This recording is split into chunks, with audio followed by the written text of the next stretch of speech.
सना, Yemen का central prison. एक Indian nurse की जिंदगी की उल्टी गिनती स्टार्ट हो चुकी है।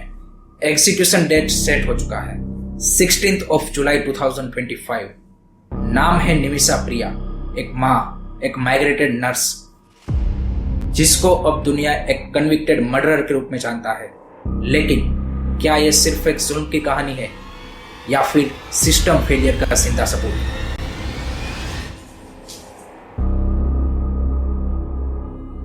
निमिषा प्रिया केरला के पलक्कड़ से बिलोंग करती है। एक डेली वेज लेबरर्स की बेटी जिसके सपने काफी बड़े थे। एक नर्स बनके कुछ बनने का सपना था उसका।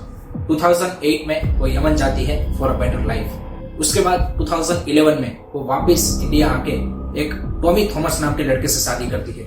उसके बाद दोनों ही यमन शिफ्ट हो जाते हैं। उसके एक साल बाद उनको एक बेटी होती है, मिशेल।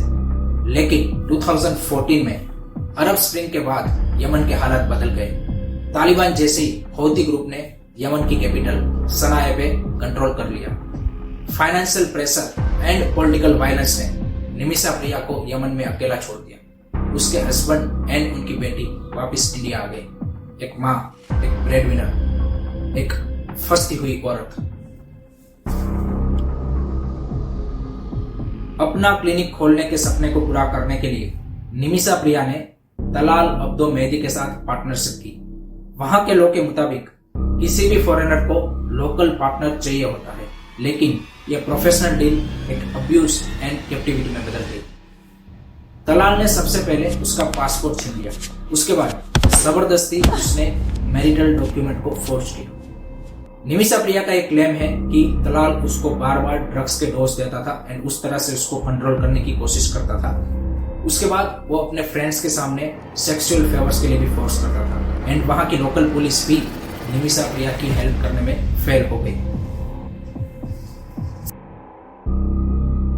जुलाई 2017 निमिषा ने तलाल को सिडेट करने के लिए केटेमाइन का डोज दिया ताकि वो अपना पासपोर्ट वापस ले पाए, लेकिन वो ओवरडोज हो गया, जिसके चलते तलाल मेहदी की वहीं पे मौत हो गई। यहीं से कहानी और डार्क हो जाती है, क्योंकि निमिषा ने अपनी कलीग के साथ मिलकर तलाल मेहदी के बॉडी पार्ट्स को डिसमेंबर करके एक वाटर टैंक में छुपा दिया।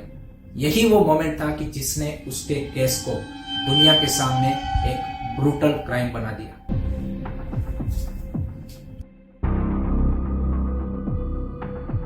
– 2018 निमिषा प्रिया को तलाल मेहदी के मर्डर केस में गिल्टी डिक्लेयर किया गया। 2020 में उसको डेथ सेंटेंस अनाउंस हुई, लेकिन यह पूरा ट्रायल अरेबिक में हुआ without any interpreter. As per दी वियना कन्विक्शन ये पूरा ट्रायल फ्लॉप था, लेकिन यमन की कैपिटल सनाए पर रिबेलियन ग्रुप हौती का कंट्रोल था, जिसके साथ इंडियन गवर्नमेंट के कोई भी डिप्लोमेटिक लिंक नहीं है एंड इंडियन गवर्नमेंट उसको रिकॉग्निशन भी नहीं करती है। तो जब तक उनका लीगल सिस्टम सेपरेट है, इंडियन गवर्नमेंट ऑफिशियली भी कुछ नहीं कर सकती थी। क्योंकि यमन में इस्लामिक लॉ शरिया फॉलो किया जाता है, तो उसमें एक क्लोज होता है दिया, यानी कि ब्लड मनी। तलाल मेहदी की फैमिली निमिषा प्रिया के डेथ सेंटेंस को माफ कर सकती है इन एक्सचेंज ऑफ मनी, लेकिन उन्होंने अभी तक एक भी उस तरह के ऑफर को एक्सेप्ट नहीं किया है। सारे ही ऑफर उन्होंने रिजेक्ट कर दिए। $1 मिलियन का उनको ऑफर दिया गया था, यानी कि 8.5 crore Indian rupees, plus UAE में रिलोकेशन एंड एजुकेशनल सपोर्ट का भी उनको ऑफर किया गया था। लेकिन तलाल मेहदी की फैमिली ने एक भी बार नेगोशिएशन करने से हाँ नहीं बोला। क्यों? क्योंकि शायद जो तलाल मेहदी की बॉडी का डिसमेंबरमेंट किया गया और उसकी जो ब्रूटलिटी थी, उसने कहीं ना कहीं उनके दिल को पत्थर बना दिया है। सेव निमिषा प्रिया कैंपेन ने अवेयरनेस रेस किया, legal help the and crowd funding भी स्टार्ट किया, लेकिन कैंपेन के अंदर भी टेंशन था।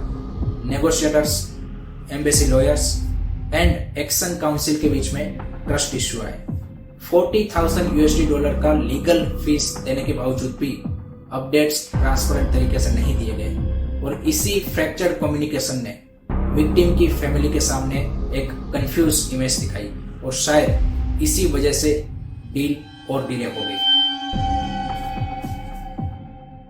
प्रेमा कुमारी, निमिषा प्रिया की मां, अपना खुद का घर बेच के वो यमन गई है एक माँ आखिरी कोशिश के लिए। वो पिछले 1 साल से यमन की कैपिटल सनाए में रह रही है एंड तलाल की फैमिली से मर्सी की भीख मांग रही है। बेटी मिशेल एक हॉस्टल में रहती है। फादर टॉमी थॉमस 60 लाख का कर्ज चुका रहे हैं। हर वीक निमिषा फोन कॉल करती है एंड पूछती है क्या मैं जिंदा बची हूँ।